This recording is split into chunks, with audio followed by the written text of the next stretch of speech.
Bismillahirrahmanirrahim. Semoga senyum Tuhan selalu menyertai aktivitas kita selaku khalifah di muka bumi hingga nafas terakhir tersenyum berpapasan Tuhan. Amin. Baiklah, kami di sini akan memaparkan sedikit penjelasan, yaitu dari kelompok pertama ya, yaitu ada saya sendiri sebagai moderator, ada saudari Siva, saudari Titik, dan saudari Sarah Salsabila. Untuk mempersingkat waktu, untuk materi yang pertama yaitu ada bimbingan karir yang akan disampaikan oleh saudari Siva. Waktu dan tempat saya persilahkan. Baik, Bismillahirrahmanirrahim. Saya di sini akan menjelaskan materi mengenai term bimbingan karir. Jadi, bimbingan karir itu adalah suatu proses di mana seseorang diberi bimbingan untuk kehidupannya di masa mendatang. Dengan adanya bimbingan karir, maka manusia dapat mengetahui apa rencana yang akan mereka capai untuk kesejahteraan mereka. Karir lebih mengarah kepada aktivitas pekerjaan atau jabatan yang dilandasi ketekunan, keyakinan atas panggilan hidup yang meresapi kesadaran pikiran dan perasaan seseorang serta menggerakkan seluruh gaya hidupnya. Karir lebih memerlukan persiapan dan perencanaan yang matang, bukan hanya sekedar mendapatkan pekerjaan. Itu, jadi pengertian mengenai bimbingan karir. Jadi, bisa dapat disimpulkan, term bimbingan karir itu adalah suatu proses bantuan, layanan, pendekatan terhadap individu agar dapat memahami dirinya, mengenal dunia kerja, dan merencanakan masa depan yang sesuai dengan kehidupan yang diharapkan dia tersebut. Contohnya, misalnya seseorang yang menyukai dunia pendidikan, maka dia di situ harus dibimbing mulai dari sekolahnya atau SMA-nya untuk menentukan jurusan yang tepat atau jurusan yang dia inginkan tersebut. Nah, kemudian setelah dia terlibat di dunia pendidikan, maka dia harus dibimbing lagi supaya menekuni pekerjaan atau karir yang dia miliki. Nah, kemudian setelah itu dia harus lebih meningkatkan lagi karirnya, harus lebih tekun lagi dalam pekerjaannya tersebut. Kan judulnya saja kan term bimbingan karir, yang berarti meningkatkan karirnya kan. Nah, jadi misalnya dia profesinya sebagai guru, maka dia harus lebih ditingkatkan lagi, naik jabatannya gitu, jadi kepala sekolah. Kemudian naik lagi jabatannya jadi pengawas misalkan gitu. Nah itu, jadi ini contoh mengenai term bimbingan karir. Ya itu saja, terima kasih, semoga bisa tersampaikan dengan baik. Saya kembalikan kepada moderator. Oke. Terima kasih saudari Siva yang materi yang disampaikan dengan sangat padat dan juga efisien ya, walaupun singkat. Oke, untuk pembahasan selanjutnya yaitu ada konsep transisi karir yang akan disampaikan oleh saudari Titik. Waktu dan tempat saya persilahkan. Baik, bismillahirrahmanirrahim. Sebentar ya teman-teman, sebentar.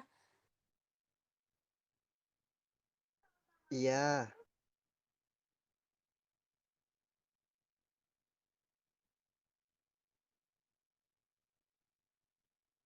Baik, Bismillahirrahmanirrahim. Assalamualaikum warahmatullahi wabarakatuh. Waalaikumsalam. Waalaikumsalam warahmatullahi wabarakatuh.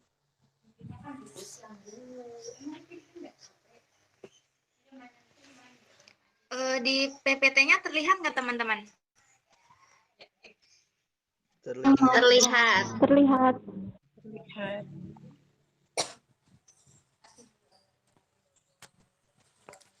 Oke, langsung saja ya saya mulai untuk melanjutkan materi yang sebelumnya sudah dipaparkan oleh Saudari Siva.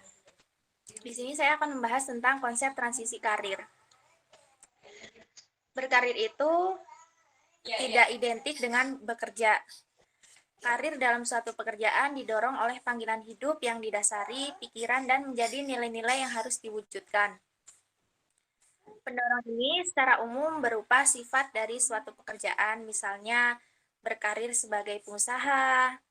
Itu kan mereka terbebas ya dari ikatan waktu gitu, nggak terikat waktu gitu kayak misalnya kerja di perusahaan gitu. Terus memiliki income yang bebas ditentukan sendiri. Nah, ini salah satunya dari salah satu tokoh yaitu Widarto. Beliau mengatakan pekerjaan tidak dengan sendirinya merupakan karir. Terminologi bekerja sebagai istilah lain dari work, job, employment mengarah pada setiap aktivitas yang menghasilkan barang atau jasa, sedangkan terminologi dari karir lebih mengarah pada aktivitas pekerjaan atau jabatan yang dilandasi ketekunan, keyakinan atas panggilan hidup.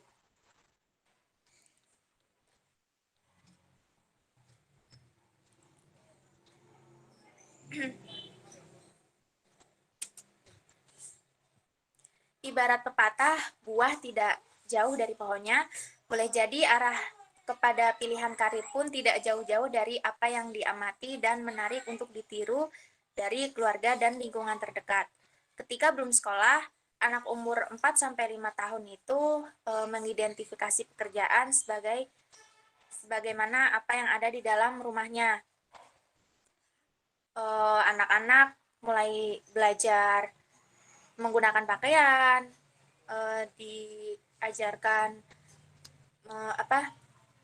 misalnya alat-alat dapur gitu ya, dikasih tahu ini sendok, ini mangkok, ini garpu gitu. Terus menonton TV, meniru-meniru pekerjaan orang tua gitu ya. Ketika anak masuk sekolah, mungkin kebanyakan dari mereka ingin menjadi guru dan menjadi polisi. Benar nggak teman-teman?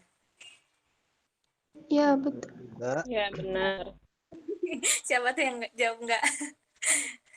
Nah, waktu sekolah biasanya tuh pengen jadi guru karena guru itu baik, ramah gitu ya. Terus kalau polisi suka menolong gitu. Jadi anak-anak itu terinspirasi dari tokoh-tokoh inspiratif seperti guru dan polisi.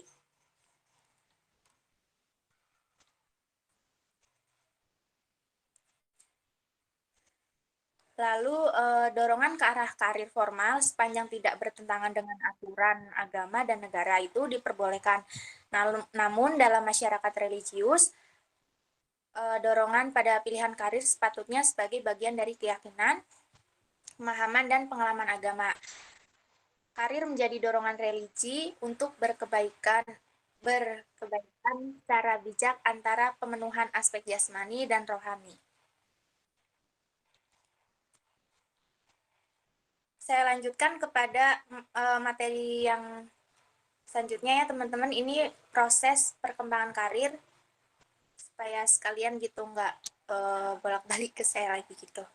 Proses perkembangan karir. Nah, pandangan tentang perkembangan karir berlingkup sangat luas. Perkembangan jabatan itu dipandang sebagai suatu proses yang mencakup banyak faktor. Dua faktor saling mempengaruhi, yakni sebagian terdapat pada individu sendiri dan untuk sebagian terdapat dalam lingkungan hidupnya. Keduanya berinteraksi satu sama lain dan bersama-sama membentuk proses perkembangan karir seseorang. Pilihan karir merupakan suatu perpaduan dari aneka faktor pada individu sendiri seperti kebutuhan, sifat-sifat kepribadian, serta kemampuan intelektual. Adapun faktor di luar individu seperti taraf kehidupan sosial ekonomi keluarga, variasi tuntutan lingkungan kebudayaan, dan kesempatan yang muncul. Titik berat dari hal-hal tersebut tertumpu pada faktor-faktor individu itu tersendiri. Sebentar teman-teman, saya geser dulu ininya. Proses perkembangan karir.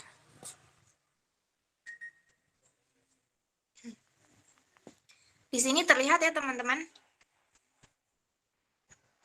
Terlihat nggak? Terlihat, Bunda. Oke. Nah, untuk proses perkembangan karir itu dibagi menjadi 5 tahap. Yang pertama itu growth, terus eksplorasi, establishment, maintenance, dan decline. Tahap pengembangan atau growth ya, itu yang pertama mulai dari saat lahir sampai umur lebih kurang dari 15 tahun. Anak mengembangkan berbagai potensi, pandangan khas, sikap, minat, dan kebutuhan-kebutuhan yang dipadukan dalam struktur gambaran diri atau self-concept struktur. Lalu, tahap yang kedua adalah tahap eksplorasi.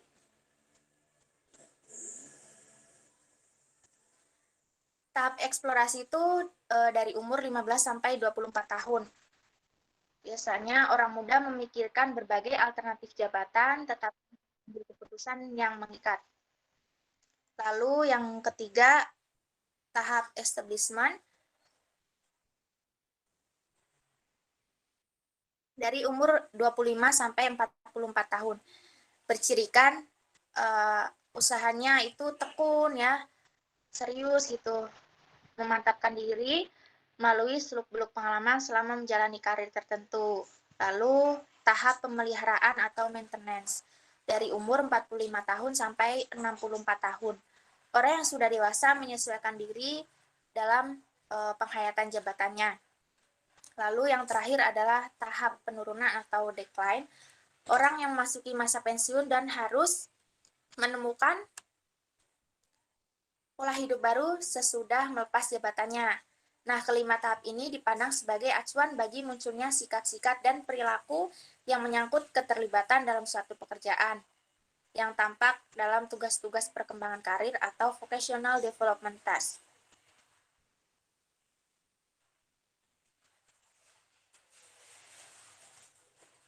Salah satu tokoh terkemuka ya, beliau adalah Donald Super. Ini mengemukakan teori karirnya, yaitu pada masa-masa tertentu dalam hidup, individu dihadapkan pada tugas-tugas perkembangan karir tertentu, yaitu yang pertama perencanaan garis besar masa depan atau crystallization antara 14 sampai 18 tahun yang berupa bersifat yang terutama itu bersifat kognitif dengan meninjau diri sendiri dan situasi hidupnya. Lalu yang kedua adalah tahap penentuan, specification, mulai umur 18 sampai 24 tahun yang bercirikan mengarahkan diri ke bidang jabatan tertentu dan mulai memegang jabatan. Lalu tahap pemantapan atau establishment antara 24 sampai 35 tahun yang bercirikan membuktikan diri mampu memangku jabatan terpilih. Lalu tahap ini pengakaran atau consolidation sesudah umur 35 tahun sampai masa pensiun yang bercirikan mencapai status tertentu dan memperoleh senioritas. Ini berkaitan dengan tugas-tugas perkembangan karir dari Donald Super, mengembangkan konsep pematangan vokasional yang menunjuk pada keberhasilan seseorang menyelesaikan semua tugas perkembangan vokasional yang khas bagi tahap perkembangan tertentu. Indikasi relevan bagi kematangan vokasional adalah misalnya kemampuan untuk membuat rencana, terus kerelaan untuk memikul tanggung jawab ya, maksudnya dengan ikhlas gitu ya, memikul tanggung jawab tanpa tak ada rasa beban gitu. Lalu kesadaran akan segala faktor internal dan eksternal dipertimbangkan dalam membuat pilihan jabatan atau memantapkan diri dalam suatu jabatan. Mungkin segitu yang bisa saya sampaikan. Lebih dan kurangnya mohon maaf. Billahi taufik wal hidayah. Wassalamualaikum warahmatullahi wabarakatuh. Saya kembalikan kepada Bapak Moderator, Saudara Riandri. Alhamdulillahirrahmanirrahim. Wassalamualaikum warahmatullahi wabarakatuh. Makasih Saudara Titik yang telah memaparkan materinya yang sangat mantap. Baik, untuk materi selanjutnya yaitu ada faktor-faktor yang mempengaruhi perlunya bimbingan karir yang akan disampaikan oleh Saudari Sarah Salsabila. Selamat menyaksikan.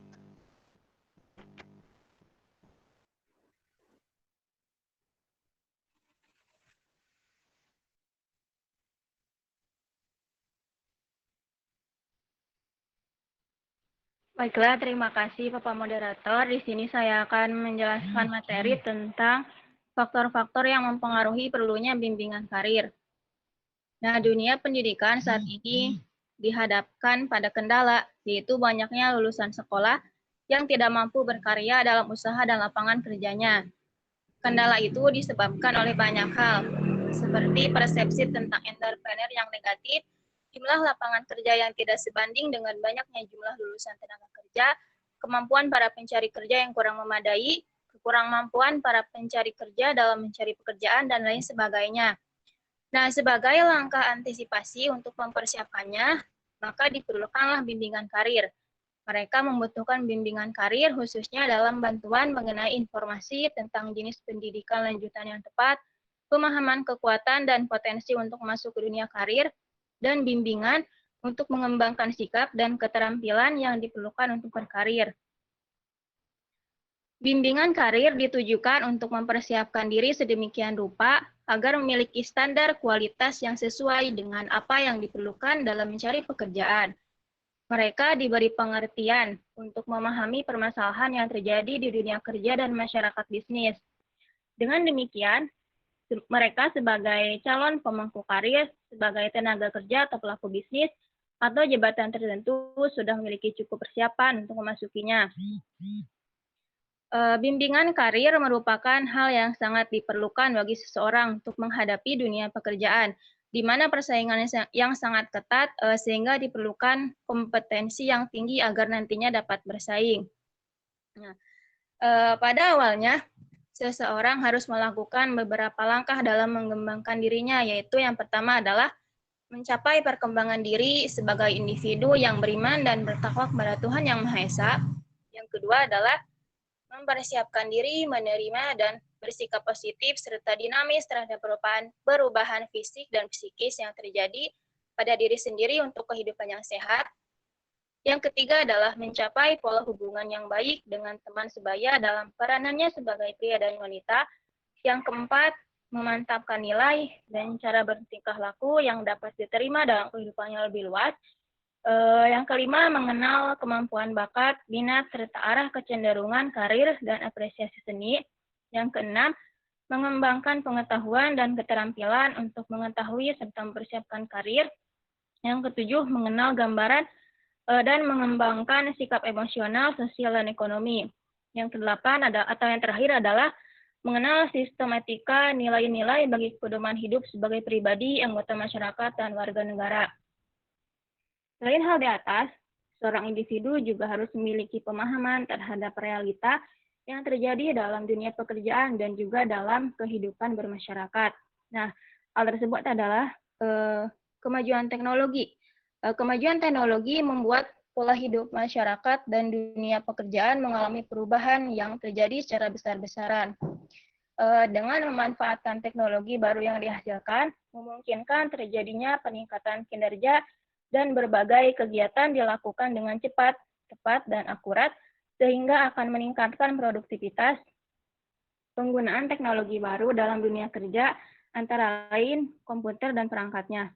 Diciptakannya mesin-mesin yang dapat berproduksi secara massal hingga tenaga kerja manusia yang tidak lagi mendominasi. Maka dari itu, para peserta diharapkan memiliki keahlian dalam menggunakan atau memiliki pengetahuan dasar mengenai pengoperasian mesin tersebut. Nah, yang kedua adalah pergeseran struktur ekonomi.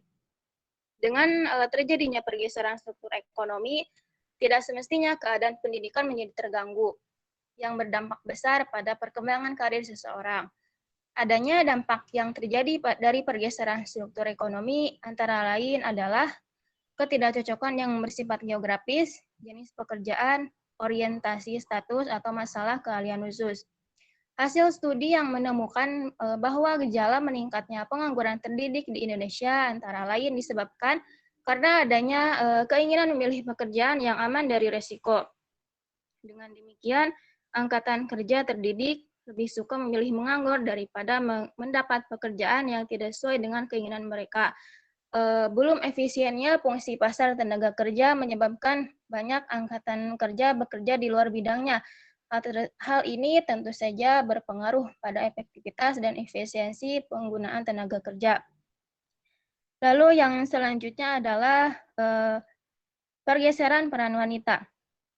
Saat ini peran wanita telah bergeser dari peran tradisional menjadi modern. Peran wanita dalam kehidupan untuk mengurus anak dan rumah tangga. Namun kini, wanita memiliki peran sosial di mana wanita dapat berkarir dalam berbagai bidang, seperti bidang industri, ekonomi, bidang sosial, bidang politik, dan lain sebagainya. Pergeseran peran ini bukanlah hal yang mudah.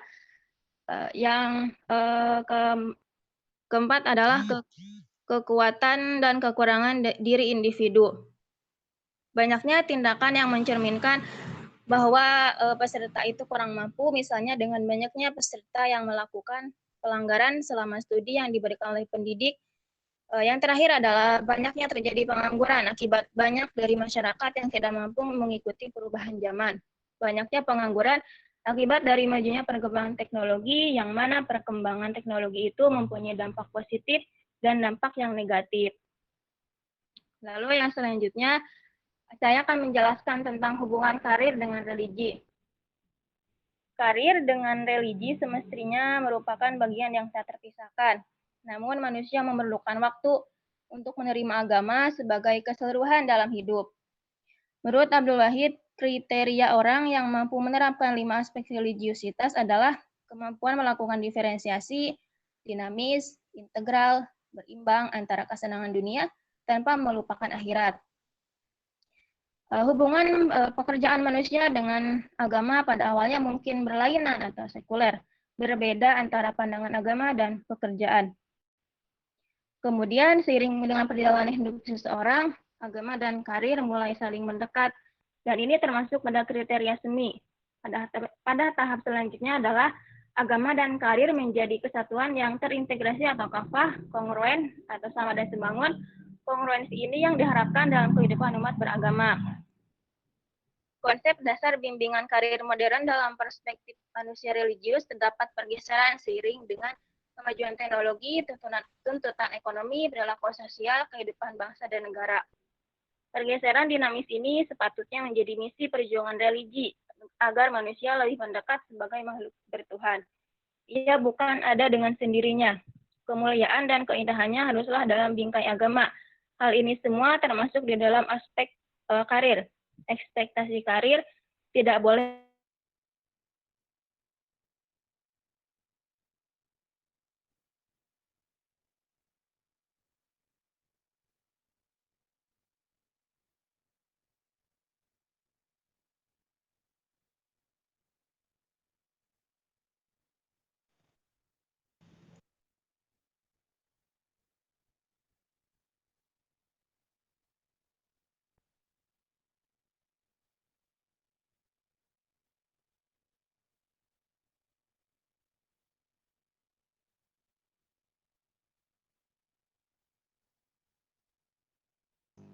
Ya, alhamdulillah semua materi telah tersampaikan dengan singkat, padat, dan insya Allah jelas.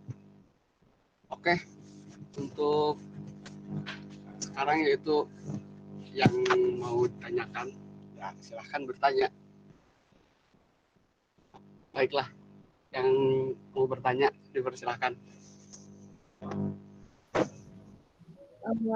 Mohon maaf sebelumnya, sepertinya kita lanjut dulu ya sama materi dari kelompok 2. Nanti mungkin di akhir supaya disatukan aja untuk sesi pertanyaannya. Cocok. Oke. Mungkin langsung dioper ya ke kelompok 2. Oke, terima kasih. Iya.